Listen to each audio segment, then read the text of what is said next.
Hey guys, welcome to the Reteach, the last practice before your math telling time assessment. Now, all week you've been practicing telling time, and hopefully you haven't just been doing it with me. You've been trying to tell time on the clocks at your own home. That's a great way to practice.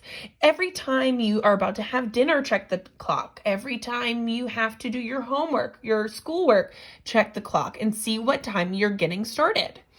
Now, on your test tomorrow, you're going to see problems exactly like this. You know that the reteach is usually almost exactly like your real test.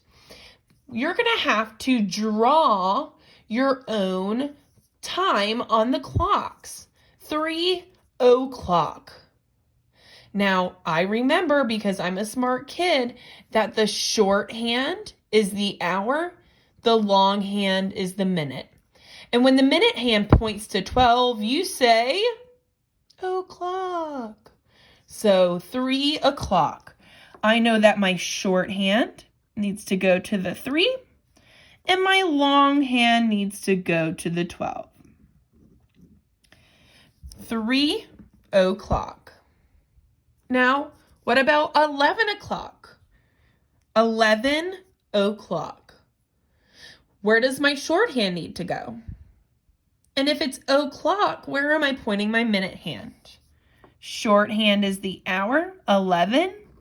Remember, o'clock, 00, is always at the 12 to start over the new hour.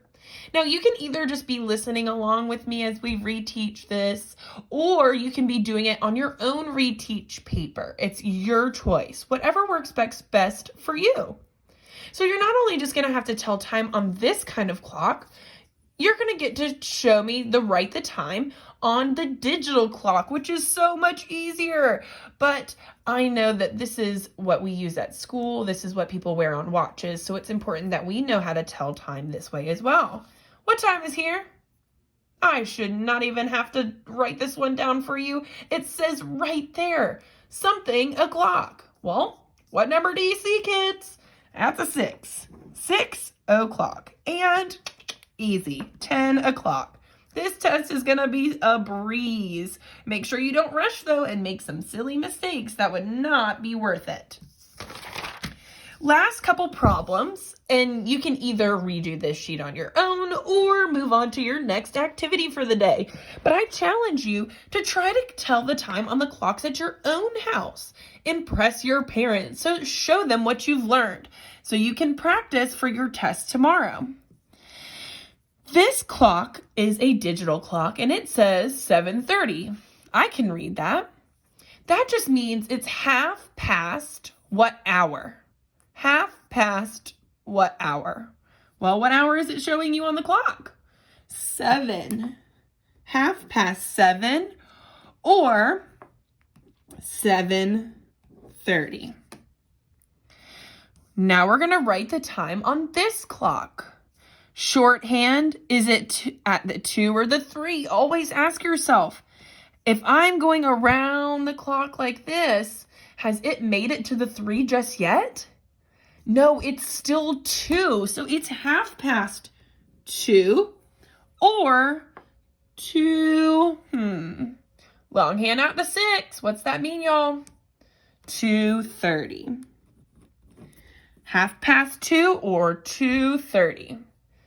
Now, last 2 questions, and these are my favorite because I love being able to be on time for any type of schedule, especially a class schedule. You're going to have to answer the questions and look at the schedule to be able to tell where are we supposed to be. Now, what activity starts 2 hours after reading? 8:30 is when reading starts. 8:30, 9:30, 10:30. That's 2 hours. 9:30 would be 1 hour. 10:30, where are we going, y'all? We're going to recess. What time does math begin? They highlighted for you. It's 9:30. Now, I know this was a quick week and a quick way to learn how to tell time, but honestly, y'all, we've been practicing this all year. We've already known the minute and the hour hands. Tomorrow's test is going to be so easy. Now, get out there and start telling time on your clocks at your house. Go impress all of your family and friends, you wonderful, genius baby time tellers.